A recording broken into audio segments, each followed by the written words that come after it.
مما يتخيرون ولحم طير مما يشتهون وحور عين كأمثال اللؤلؤ المكنون جزاء بما كانوا يعملون لا يسمعون فيها لغوا ولا تأثيما إلا قيلا سلاما سلاما وأصحاب اليمين ما أصحاب اليمين في سدر مخضود وطلح منضود وظل ممدود وماء مسكوب وفاكهة كثيرة لا مقطوعة ولا ممنوعة وفرش مرفوعة وفرش مرفوعة إنا أنشأناهن إنشاء فجعلناهن أبكارا عربا أترابا لأصحاب اليمين ثلة من الأولين وثلة من الآخرين وأصحاب الشمال ما أصحاب الشمال في سموم وحميم وذل من يحموم لا بارد ولا كريم إنهم كانوا قبل ذلك مترفين وكانوا يصرون على الحنث العظيم وكانوا يقولون أإذا متنا وكنا ترابا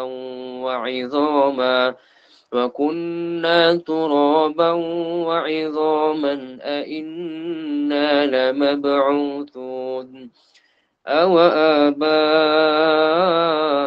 الأولون قل إن الأولين والآخرين لمجموعون إلى ميقات يوم معلوم ثم إنكم أيها الضالون المكذبون لآكلون من شجر من زقوم فمالئون منها البطون فشاربون عليه من الحميم فشاربون شرب الهيم هذا نزلهم يوم الدين نحن خلقناكم فلولا تصدقون أفرأيتم ما تمنون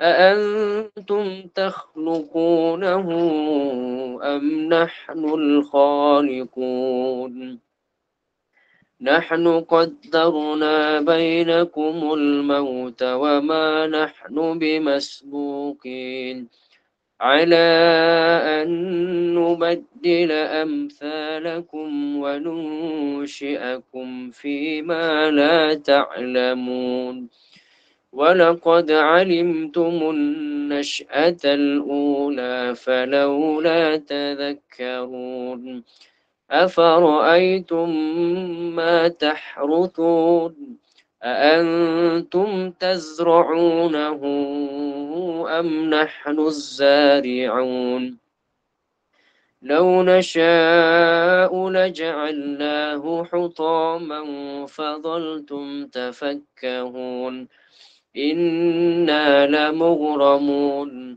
بل نحن محرومون أفرأيتم الماء الذي تشربون أأنتم أنزلتموه من المزن أم نحن المنزلون لو نشاء لو نشاء جعلناه أجاجا فلولا تشكرون أفرأيتم النار التي تورون أأنتم أنشأتم شجرتها أم نحن المنشئون نحن جعلناها تذكرة ومتاعا للمقوين فسبح باسم ربك العظيم فلا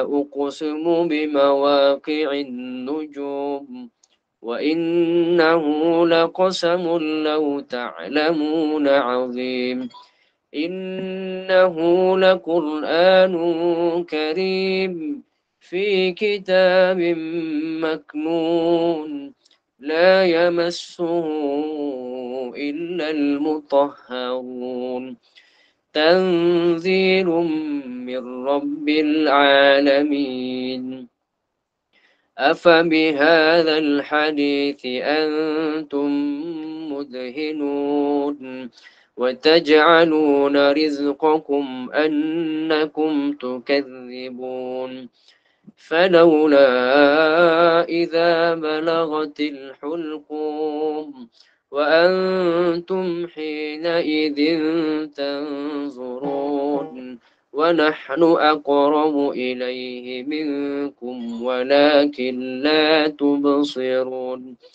فلولا إن كنتم غير مدينين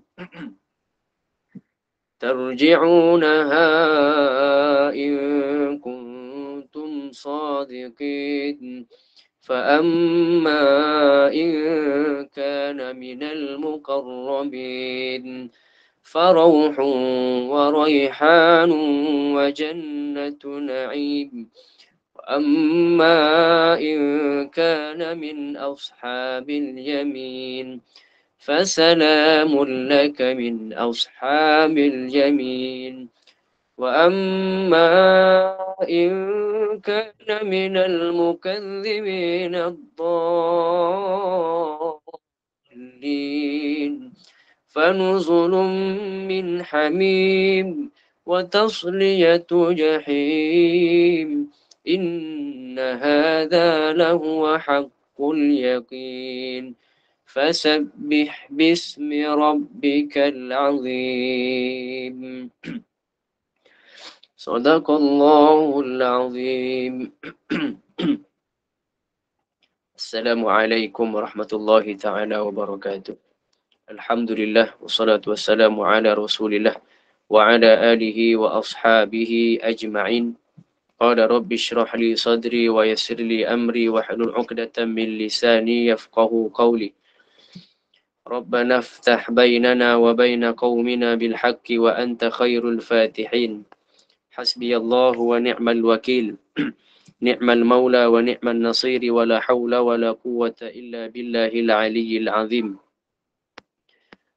Alhamdulillah tuan-tuan, puan-puan yang dimuliakan Allah Subhanahu wa taala. Alhamdulillah syukur kepada Allah Subhanahu wa taala hari ini dapat lagi kita berkumpul, iaitulah untuk mendapat ataupun nak berbincang-bincang, bercakap-cakap sedikit sebanyak tentang satu perkara yang mulia, iaitulah perkara tersebut merupakan satu cebisan daripada zat Allah Subhanahu wa taala yang mana ulama-ulama dah menetapkan dah bahawa Al-Quran itu tidak lain tidak bukanlah ia itu sama seperti makhluk. Bahkan ulama kata Al-Quran itu merupakan satu perkara yang qadim. Maksudnya Quran itu wujud sentiasa daripada dulu sebelum ada yang lain pun, sebelum sejak azali lagi sudah ada yang menyatakan bahawa ataupun ulama mengatakan bahawa Al-Quran itu merupakan zat ataupun cebisan zat Allah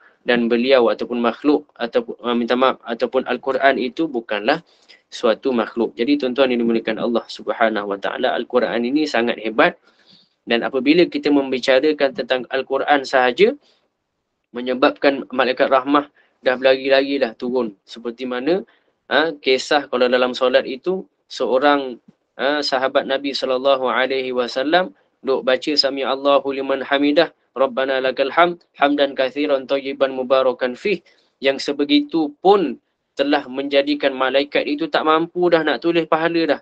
Malaikat itu seolah-olah tak boleh nak tulis dah pahala yang ada ketika itu. Maka begitu jugalah kalau kita buka satu tajuk yang namanya Al-Quran, tuan-tuan yang dimuliakan Allah Subhanahu Wa Taala. Siapa pun, apa pun keliling kita ataupun bukan makhluk, apa pun yang berkaitan ataupun yang ada keliling kita sekarang ni, kalaulah kita buka satu cerita, iaitulah tentang cerita Al-Quran, sudah barang tentu semuanya akan jadi satu perkara yang sangat istimewa. Cuma tuan-tuan yang dimuliakan Allah Subhanahu Wa Taala,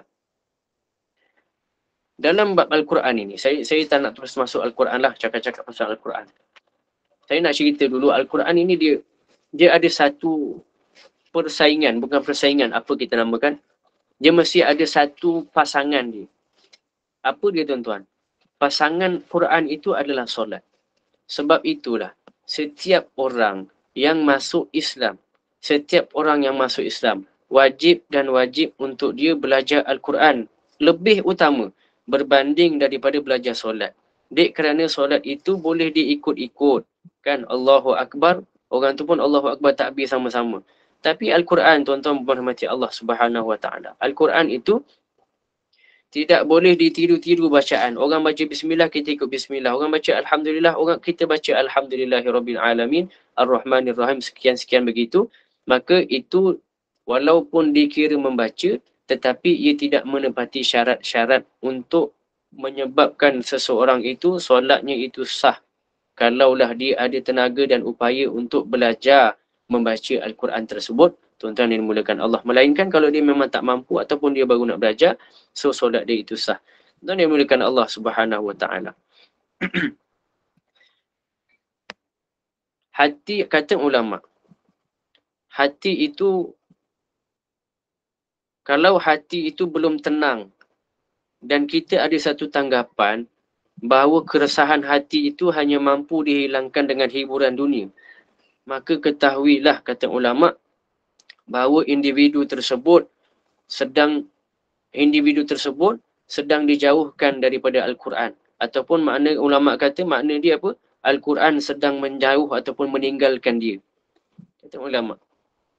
Dan ketahuilah tuan-tuan yang dimuliakan Allah Subhanahu Wa Taala, tadi hati belum tenang, dia rasa keresahan mampu dihiburkan dengan dunia luar, maka Al-Quran sedang meninggalkan kita. Tapi tuan-tuan yang dimuliakan Allah, ketahuilah, jika Al-Quran itu kita baca, kita cuba untuk dekat dengan Al-Quran, tiba-tiba kita rasa penat dengan Quran, lelah dengan Quran, malah rasa macam menyebalkan, rasa macam apa Quran ni, kadang-kadang malas nak baca, cukuplah sekadar aku baca ayat kursi setiap hari sebagai contoh dan sebagainya.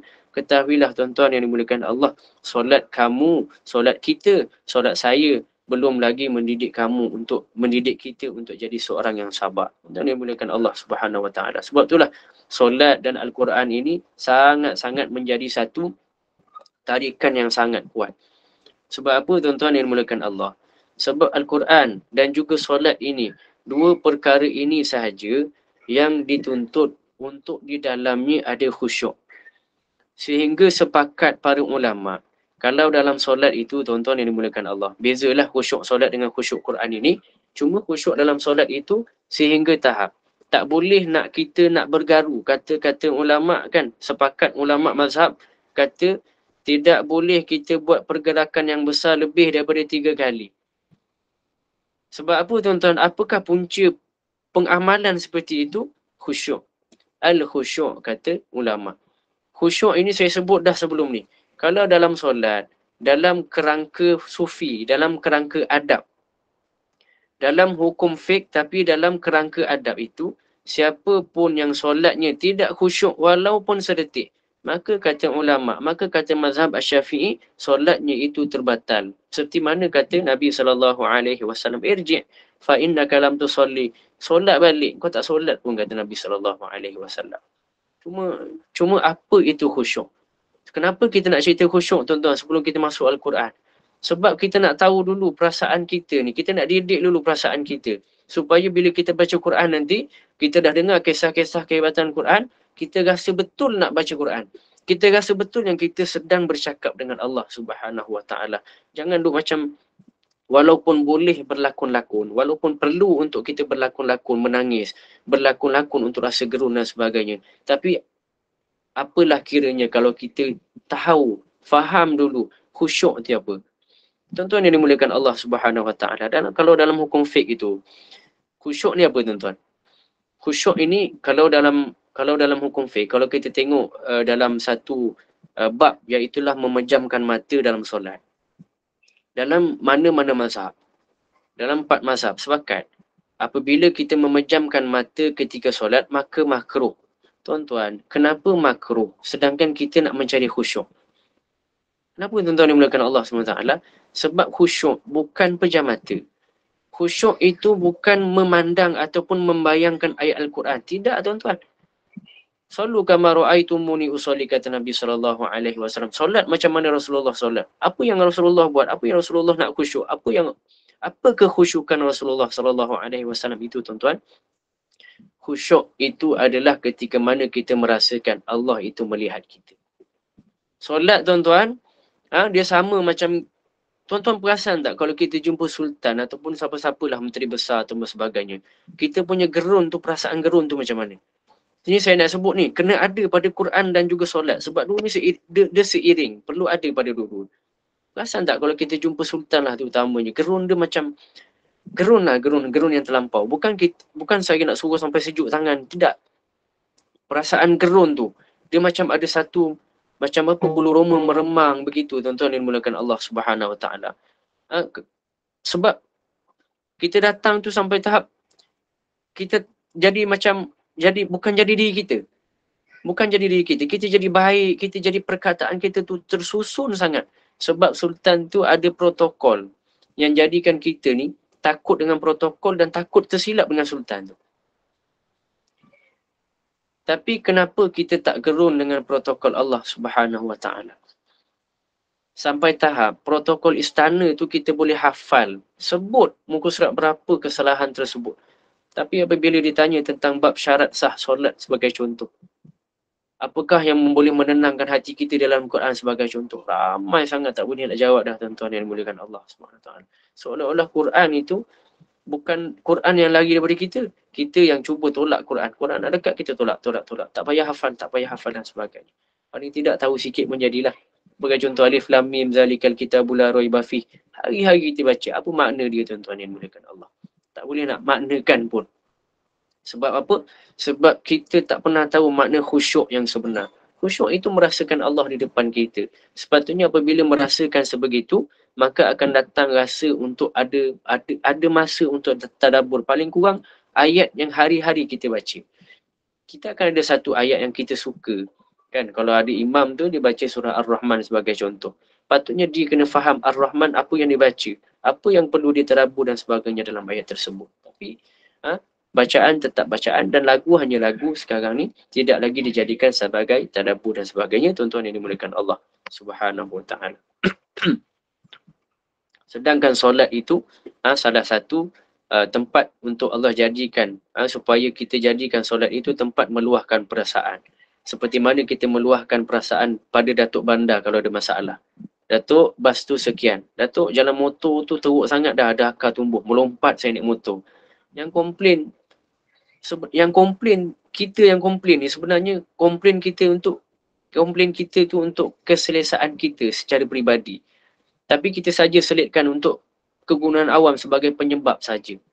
Kenapa dengan Datuk? Maksud saya, kenapa kita boleh cerita benda peribadi, benda yang kita rasa nak selesa sendiri, walaupun ialah kita nak selesa sendiri, kenapa kita boleh cerita semua tu kepada Datuk? Bab-bab yang kadang-kadang kita tak pernah cerita pun kat orang rapat kita. Orang sebelah kita tak pernah cerita bab tu pada orang lain, kecuali pada Datuk sebagai contoh. Hatta isteri kita pun tak pernah dengar pun. Abang tak pernah cakap pun buat jalan raya. Itu contoh kan. Tapi dengan Datuk kita boleh cakap tuan-tuan. Sebab dia, Datuk Bandar tu harapan untuk kita rasa selesa. Tapi apa harapan? Kita letak harapan kita pada Allah Subhanahu Wa Taala. Adakah keselesaan itu hanya milik Datuk Bandar? Adakah keselesaan itu hanya bila kehendak kita dipenuhi oleh makhluk-makhluk lain? Adakah keselesaan itu untuk orang yang boleh beri rasuah, untuk orang yang banyak duit? Sedangkan Allah lah pemilik keselesaan. Allah beri keselesaan terkadang dengan kepahitan. Sebab Allah tahu keselesaan sebenar untuk orang itu adalah selepas tangisan ikhlas yang dikeluarkan. Selepas dia jatuh miskin. Selepas dia nampak ada kesusahan lain dalam hidup dia. Sehinggalah dengan kesesatan, kepahitan itu, Allah memberikan keselesaan dia. Sebab apa tuan-tuan? Sebab Allah lah pemilik keselesaan. Allah lah pemilik ketenangan. Sehingga apabila keselesaan itu muncul dan ikut protokol yang Allah tentukan, maka ada satu kebaikan untuk orang tersebut, iaitu malaikat Jibril alaihi salam yang dulunya hanya ditugaskan sebagai penyampai wahyu. Akhirnya, tuan-tuan yang dimuliakan Allah Subhanahu Wa Taala, saya pernah sebut kisah sebelum ini, kerana solat dan Quran dia itu seiring sejalan. Kan? Ada seorang, Anas bin Malik cerita, ada seorang pergi meniaga, akhirnya sampai tengah jalan ada perompak nak curi barang dia. Kata ambil lah barang tu, ambil, tak kisah pun. Maka bila perempuan tu dah ambil, perempuan tu pandang dia balik. Tak boleh, dia kata. Tak berhati ni. Disebabkan aku dah nampak kau, aku rasa nak bunuh. Aku nak cuba-cuba bunuh orang. Sebab sebelum ni aku tak pernah bunuh orang. Jadi aku nak bunuh orang, kata perempuan tu. Maka sahabat tadi, tuan-tuan, yang dimuliakan Allah SWT, dia dah tak boleh nak lari tu. Dia nak buat apa dah. Dia tengok badan orang tu pembesar, badan dia kecil. Maka dia kata dengan perempuan tu, tak apalah bagi aku semayang 2 rakaat cukup lah. Dah tak boleh nak buat apa ni. Maka dia solat, tuan-tuan yang dimuliakan Allah Subhanahu Wa Taala, dibacakan dalam solatnya itu surah An-Namlu. Tengok tuan-tuan, bukan solat yang utama. Tapi bacaan dia yang membawa dia rasa apa yang ada di depan dia. Maksudnya Allah pandang dia dengan bacaan dia. An-Namlu ayat 62, cerita pasal, tuan-tuan yang dimuliakan Allah, cerita pasal tak ada orang boleh bantu dah kecuali Allah Subhanahu Wa Taala. Dia ulang-ulang ayat tersebut sehingga akhirnya malaikat Jibril alaihi salam yang dulunya tugasnya wahyu, menyampaikan wahyu, dan kadang-kadang ada pelajar-pelajar sekolah yang tanya saya, Ustaz, Jibril dah tak ada tugas ke, dah tak ada kerja ke? Rupanya tuan-tuan yang dimuliakan Allah Subhanahu Wa Taala, akhirnya kerana bacaan orang tadi, tuan-tuan, dia rasa khusyuk dengan bacaan dia, maka Jibril alaihi salam, Allah beri dia tugas khas. Apa tugas khas dia, tuan-tuan? Allah kata, kabulkan permintaan orang itu. Kabulkan permintaan siapa pun yang meminta seperti itu. Maka Jibril alaihi salam turun, tuan-tuan. Turun kepada malaikat, dipilih kepada malaikat siapa yang nak tolong, siapa yang nak tolong pemuda ni, tuan-tuan, yang dimuliakan Allah Subhanahu Wa Taala. Maka turunlah beberapa orang malaikat, termasuklah malaikat Jibril alaihi salam dengan berpakaian jubah hijau, kudanya warna kelabu, menarik pedang, menebas kepala si perompak tadi. Ya, seperti mana kisah Anas bin Malik radhiyallahu anhu yang akhirnya menyelamatkan harta dan juga diri dia. Dua, tuan-tuan, selamat terus. Harta diri dia kerana pembacaan dia yang baik. Tuan yang dimuliakan Allah Subhanahu Wa Taala. Sebab itulah pertunjukan solat sahaja belum cukup untuk memuaskan hati Allah. Pertunjukan solat sahaja kita punya solat je belum cukup nak puaskan hati Allah. Macam mana kita nak jadikan kita tu hebat hanya dengan baca Quran, tuan-tuan? Sedangkan solat itu wajib dan Quran itu sunnah. Patutnya solat itu pun perlu kita capai untuk memuaskan hati Allah, sehinggalah akhirnya Al-Quran itu akan menjadikan kita hebat hanya kerana membaca sahaja. Kita tengok purata kita yang menghafal di Malaysia. Saya ada ambil satu data. Di Malaysia ni lebih kurang 100,000 orang je yang ada data register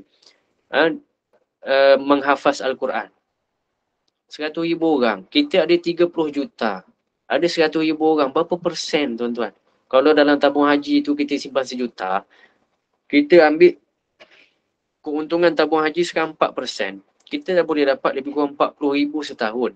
Itu 4% untuk 1 juta. Ni masalahnya 30 juta 100,000 je. Entah berapa persen sangatlah orang yang menghafal Quran. Tuan yang dimuliakan Allah Subhanahu Wa Taala. Berbanding dengan sahabat yang kebanyakannya menghafal Al-Quran. Tuan yang dimuliakan Allah Subhanahu Wa Taala. Apapun itu, tetap juga Al-Quran itu satu perkara yang sangat hebat lah. Sangat hebat sebab pentingnya Al-Quran itu, ia mesti dipelajari bermula asasnya. Tak boleh ikut-ikut melainkan untuk selain mukallaf. Bahkan Quran ini, kita nak masuk cerita Al-Quran tuan-tuan, tadi solat sebab dia seiring sejalan.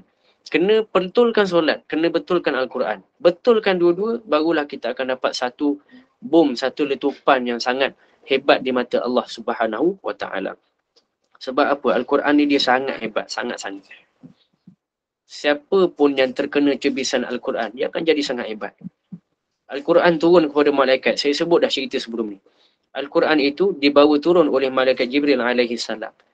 Maka malaikat Jibril alaihi salam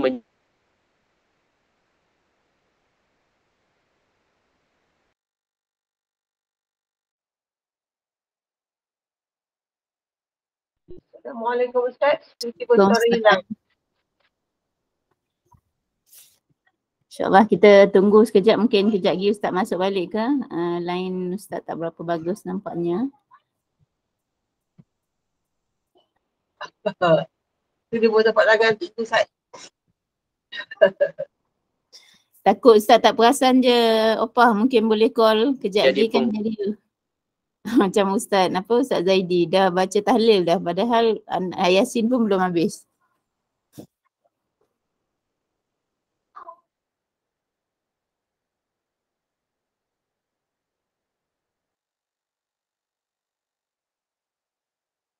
Dia Ustaz bagi salam tu dah. Okey Ustaz. Mikrofon Ustaz.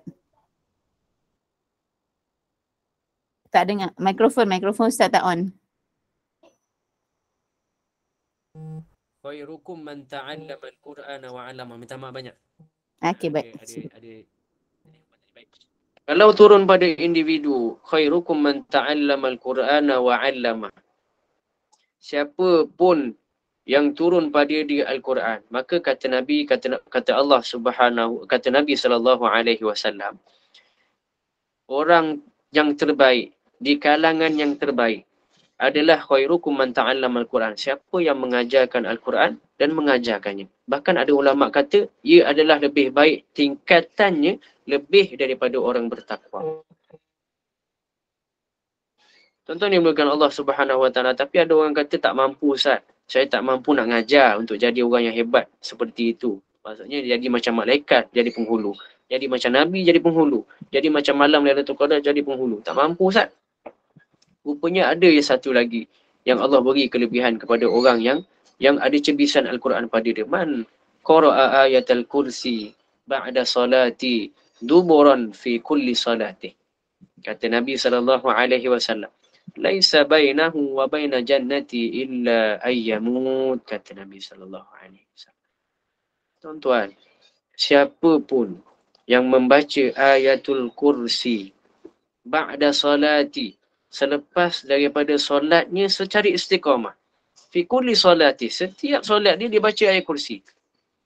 Laisa bainahu wa baina jannati illa ayyamut. Tidak ada perpisahan, tidak akan berpisah dia, seseorang individu tersebut, dengan syurga kecualilah dek kerana kematian. Tuan-tuan, maksudnya dah disediakan syurga bermula daripada dunia dek kerana baca ayatul kursi pada setiap solat sahaja. Tuan-tuan puan-puan rahmati Allah, maksud saya, kalau satu ayat sahaja sudah boleh menjamin kita masuk syurga, macam mana kalau orang yang baca Al-Baqarah? Macam mana kalau orang yang baca keseluruhan ayat Al-Quran secara istiqamah, tuan-tuan yang dimuliakan Allah Subhanahu wa Ta'ala.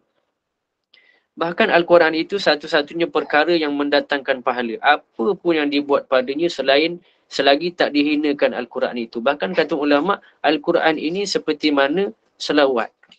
Kalau pun dibaca ketika mana kita sedang ada perasaan riak sekalipun, maka diberikan juga pahala kepada orang tersebut.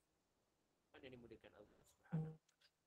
Ini terlampau banyak kalau kita nak cerita. Bahkan kalau kita nak cerita bab Al-Quran ini, kita boleh buat bab tajuk tentang kelebihan Al-Quran di tempat-tempat seharian. Ustaz. Daripada bangun tidur. Suara tak jelas. Suara Ustaz tak jelas. Okey. Okey, minta maaf sekali lagi. Ada minta maaf ya sekejap Baik. Bismillah. Tadi kita sampai mana? Baik. Tuan-tuan yang dimuliakan Allah Subhanahu Wa Taala, bahkan Al-Quran itu satu-satunya perkara yang mendatangkan pahala apa pun yang kita buat pada dia selagi tak dihinakan Al-Quran itu. Bahkan kata ulama, Al-Quran itu seolah-olah macam seperti mana selawat.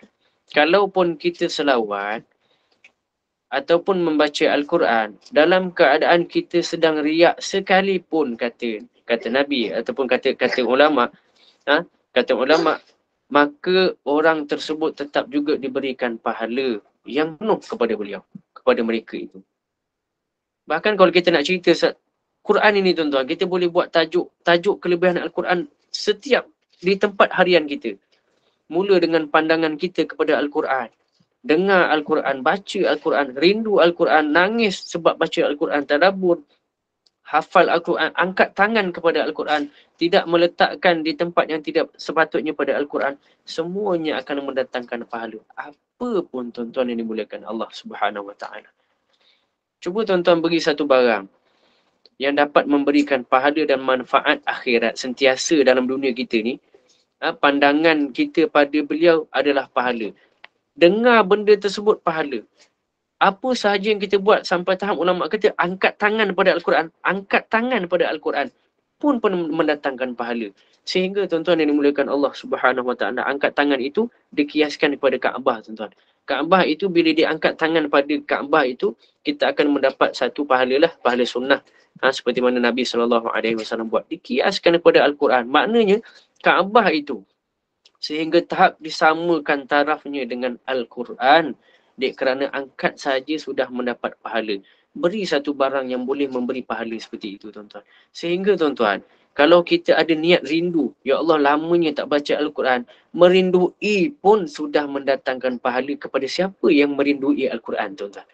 Yang dimuliakan Allah Subhanahu Wa Taala. Apatah lagi kita nangis, kita tadabbur ayat Al-Quran, kita jaga adab, kita tak letak di tempat yang tak sepatutnya Al-Quran. Apatah lagi seperti itu, sudah barang tentu diberikan kemuliaan yang sangat-sangat baik, tuan-tuan yang dimuliakan Allah Subhanahu Wa Taala. Kecuali ada satu barang yang disamakan oleh ulama tentang Quran itu. Quran itu apabila dipandang pahala, dengar pahala, angkat tangan pahala, senyum pahala, rindu pahala, apa dia tuan-tuan yang dimuliakan Allah? Siapakah gerangan barang yang sama seperti Al-Quran? Iaitulah orang yang mengajarkan Al-Quran, kata ulama. Khairukum man ta'allama Al-Quran. Siapa yang ajar Quran, yang belajar Al-Quran, khairukum man ta'allama Al-Quran, dia adalah seorang ataupun dia adalah seperti sebuah Al-Quran. Siapa pun yang pandang dia dengan pandangan Al-Quran itu, maka orang yang pandang itu mendapat pahala. Dan sampai tahap sebegitu. Orang yang mengajar pun dapat cebisan Al-Quran sampai tahap begitu. Malah kata Sayyidatina Aisyah radhiyallahu anhu tentang Al-Quran tuan-tuan. Kita nak cakap-cakap pasal Al-Quran hari ni. Al-Quran banyak sangat kelebihan dia. Daripada dunia pun kita tengok pun dah macam tu. Letak pun suka, tengok pun suka. Buat apa pun dapat pahala dia kerana Al-Quran. Kalau di akhirat tuan-tuan yang dimuliakan Allah, kata Sayyidatina Aisyah dalam satu riwayat, Nabi SAW sebut, jumlah tingkatan syurga itu sesuai dengan tingkatannya Al-Quran. Ada ulama kata sama dengan juzuk 30, ada yang kata sama dengan surah 114. Ada yang kata tingkatnya sama dengan tingkatan surah Fatihah 7 ataupun 8 ayat sebegitu. Banyaklah khilaf-khilaf yang berlaku di situ, tapi itu bukan prioriti untuk kita bincangkan. Yang kita nak cakap adalah Sayyidatina Aisyah sebut tingkatan syurga itu sesuai dengan tingkatannya Al-Quran.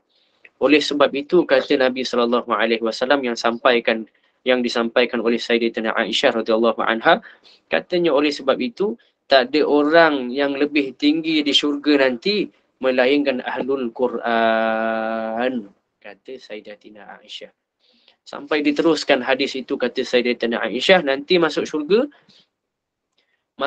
nanti tuan-tuan yang dimuliakan Allah Subhanahu Wa Taala, ada satu Quran lah. Al-Quran itu akan sentiasa mengekori kita sehingga tahap apabila seseorang itu dimasukkan ke syurga yang padanya ada Al-Quran, maka Allah minta dia bacakan Al-Quran di situ. Kata Nabi SAW, bacakan pada aku Al-Quran. maka dibacakan di syurga itu Al-Quran, kata Nabi SAW, atau kama qala. Maka apabila dibacakan satu tahapan Al-Quran itu, maka orang tersebut akan naik tangga. Naik tangga seperti tingkatannya Al-Quran yang disebutkan Sayyidatina Aisyah tadi, tingkatnya syurga itu sama persis dengan tingkatnya Al-Quran, maka naik sehinggalah individu tersebut akan dinaikkan ke syurga yang paling tinggi, sehinggalah ia dapat nikmat yang paling besar, iaitulah melihat Tuhan ataupun melihat Allah Subhanahu wa ta'ala. Sehingga kalau kita judulkan, banyak kita boleh bahagikan tuan-tuan. Bermula daripada Allahumma salli Muhammad, bangun pagi. Apakah surah yang paling baik perlu kita baca? Apakah kelebihan yang Al-Quran bagi kerana kita baca? Yasin sebagai contoh setiap hari. Bermula daripada solat tadi yang kita dah cerita dah tadi. Siapa man qara'a ba'da salatin, man qara'a ayatil kursi ba'da solatih. Siapa yang baca ayat kursi selepas solat? Setiap kali solat, kata Nabi SAW. Sebab tu dalam kitab fiqh, saya tambah-tambah sikit lah tentang hukum hakam sikit. Dalam kitab fiqh sebenarnya, dalam zikir-zikir harian selepas zikir-zikir selepas solat itu, tuan-tuan yang dimuliakan Allah SWT, ulama sebut dah, sebenarnya Al-Fatihah itu tidak ada di dalam zikir yang aula Nabi bawa untuk bacaan selepas solat. Yang utama adalah membaca ayatul kursi. Sebab siapa pun yang baca ayat kursi selepas solat dengan istiqamah, maka tak ada jarak dengan dia antara syurga. Kata Nabi SAW. Maka sebenarnya perkara tu yang perlu dibawa di Malaysia lah terutamanya. Sampai kalau saya tengok imam-imam tu ada keadaan dia lebih sanggup baca Fatihah berbanding membaca ayatul kursi. Sedangkan Fatihah itu kata ulama ia kias dan boleh ditinggalkan. Yang perlu diamalkan adalah ayatul kursi dan zikir 33 itulah, tuan-tuan yang dimuliakan Allah. Baca lepas solat satu ayat saja, ayatul kursi saja, menyebabkan kita dah dekat sangat dengan syurga. Apa lagi? Siapa yang baca Waqiah pada pagi dan petang, galakan membaca Yasin pada setiap pagi.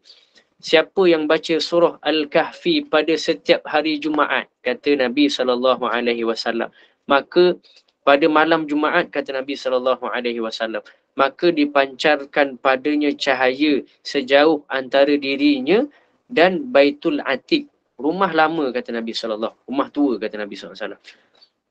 Siapa pun yang baca surah Kahfi pada malam Jumaat, maka ada pancaran cahaya untuk dia sejauh antara diri dia dan juga Baitul Atiq.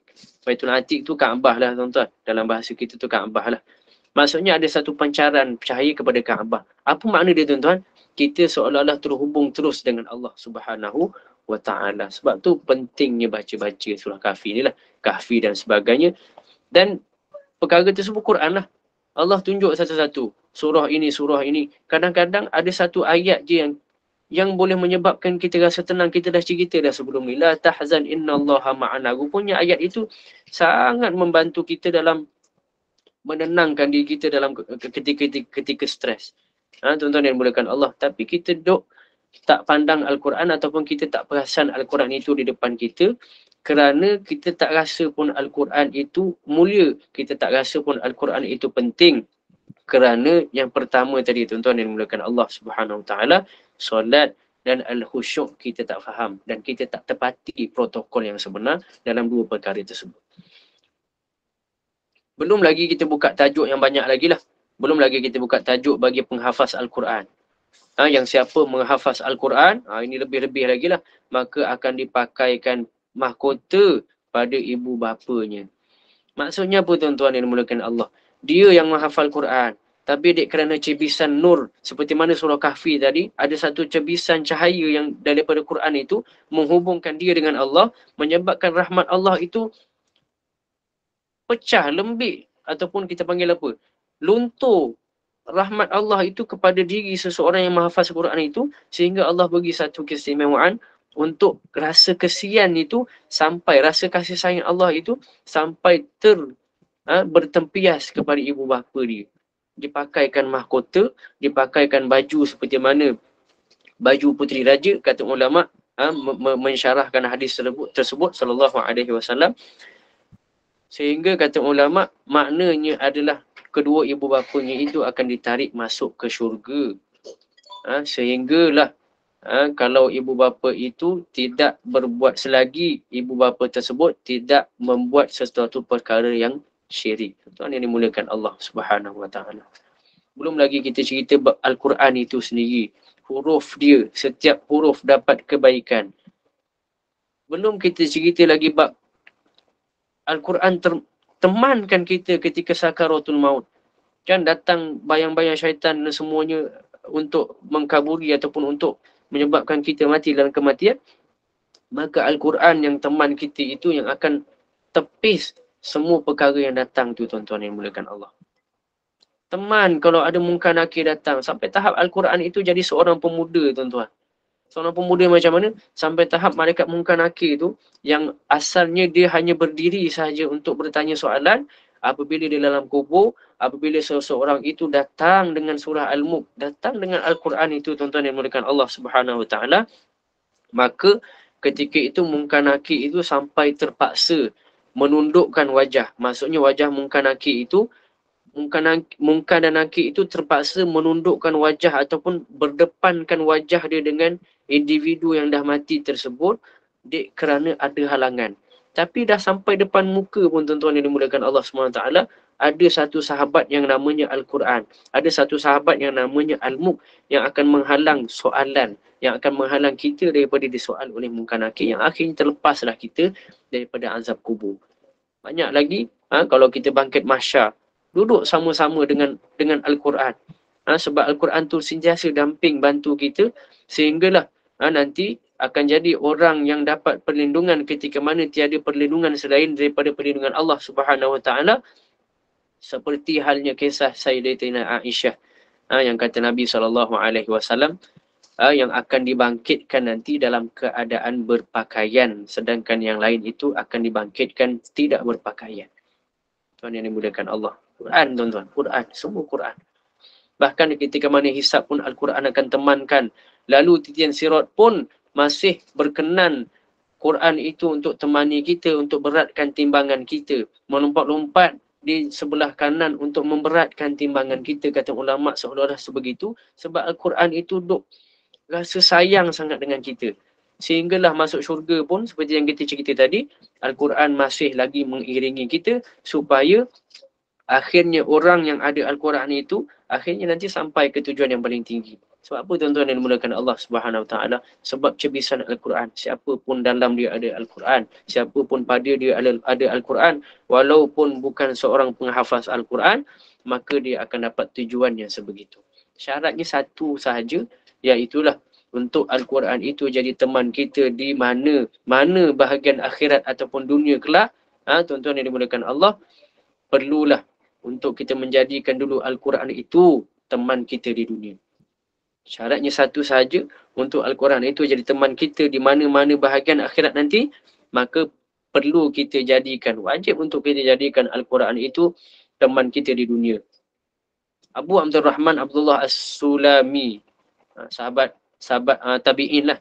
Tabi'in pernah ditanya, tak penat ke mengajar 70 tahun? Mengajar Al-Quran je. Ada sahabat dia tanya.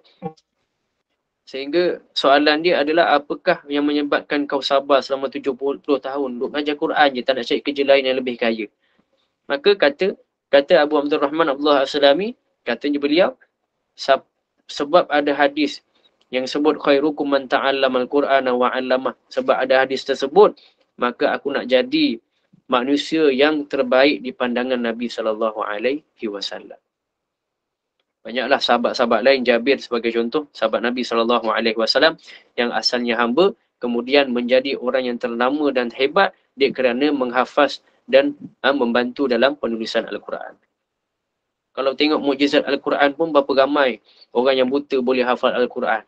Berapa ramai yang mentalnya tak berapa nak baik, kita panggil sakit lah kan, dan lain-lain kan. Tapi dia boleh hafal juga Al-Quran. Bila baca Quran tu, elok sangat Al-Quran itu.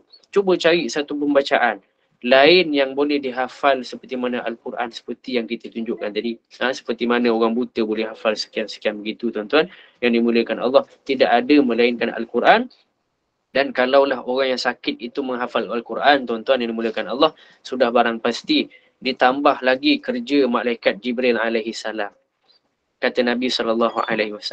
Tugas khas tuan-tuan bagi Jibril ini. Solat pun ada tugas khas. Allahumma salli Muhammad. Quran pun ada tugas khas.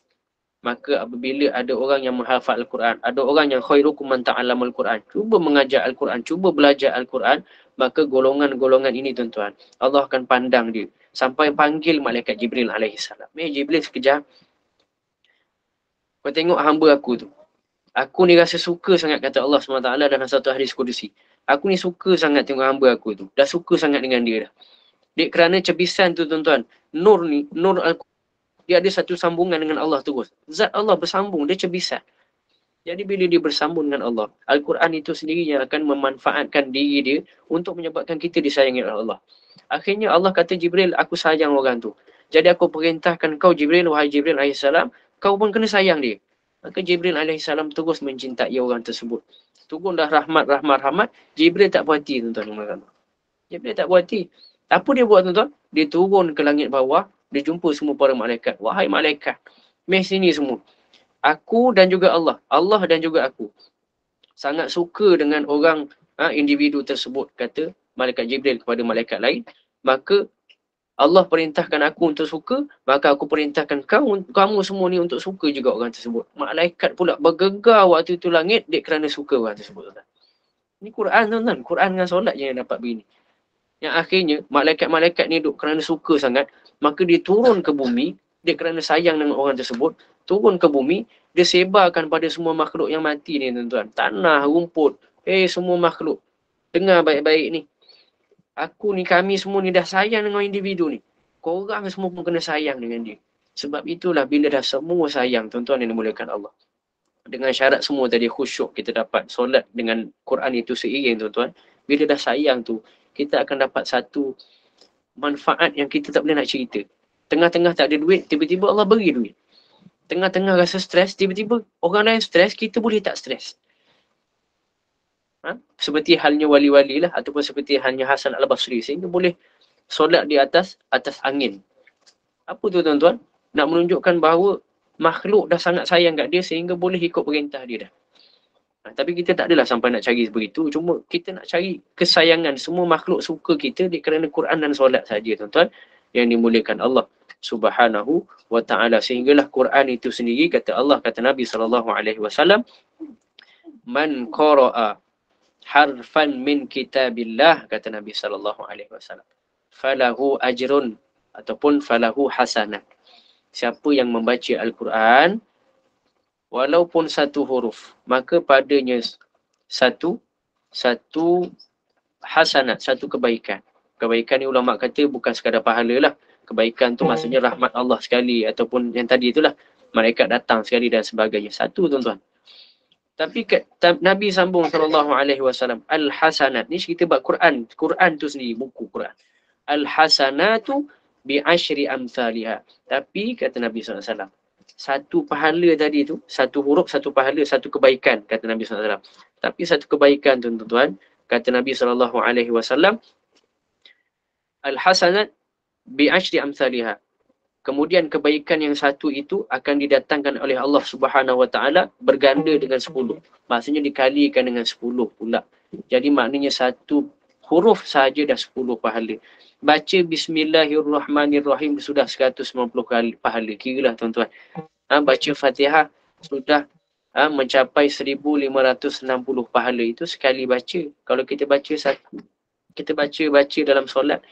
Jadi apakah lagi alasan yang menyebabkan orang solat dan orang yang membaca Al-Quran tidak masuk syurga, melainkan dia menghinakan diri dia sendiri kerana berlakon-lakon sehingga dia tak nampak pun Allah tengah pandang dia ketika mana dia solat.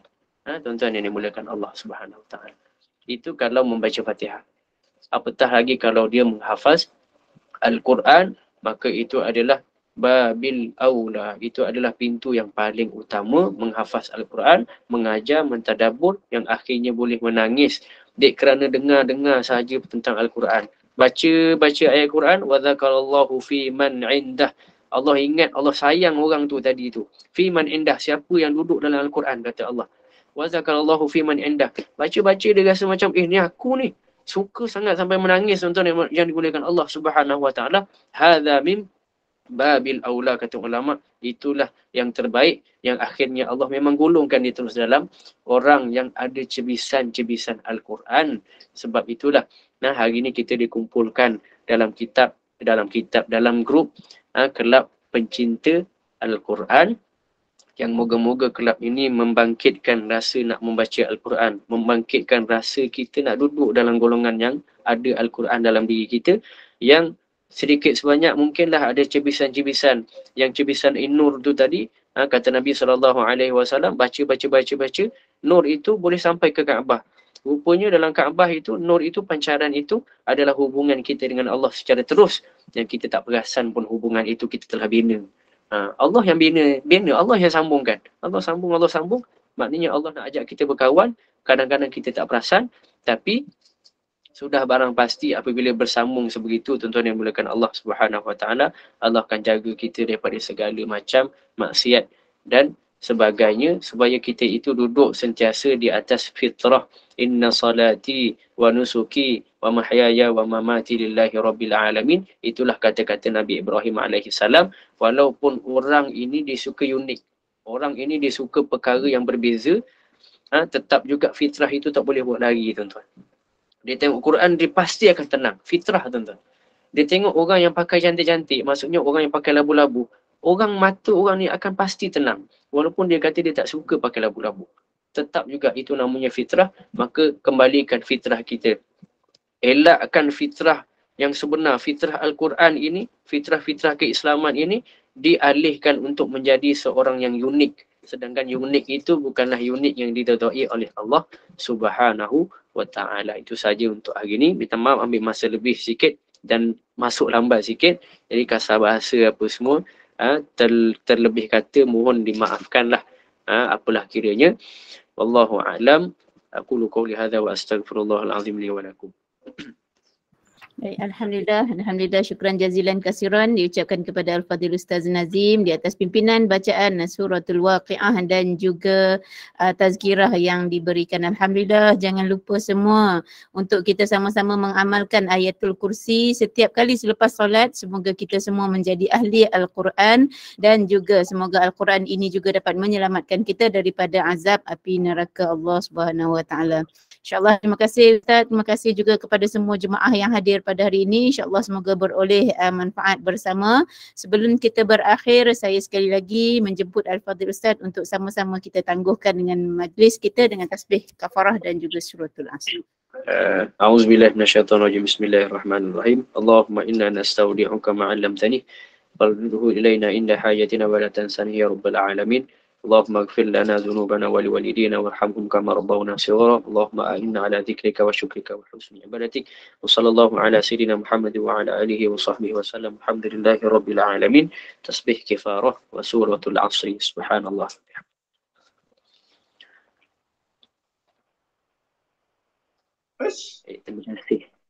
Terima kasih Ustaz.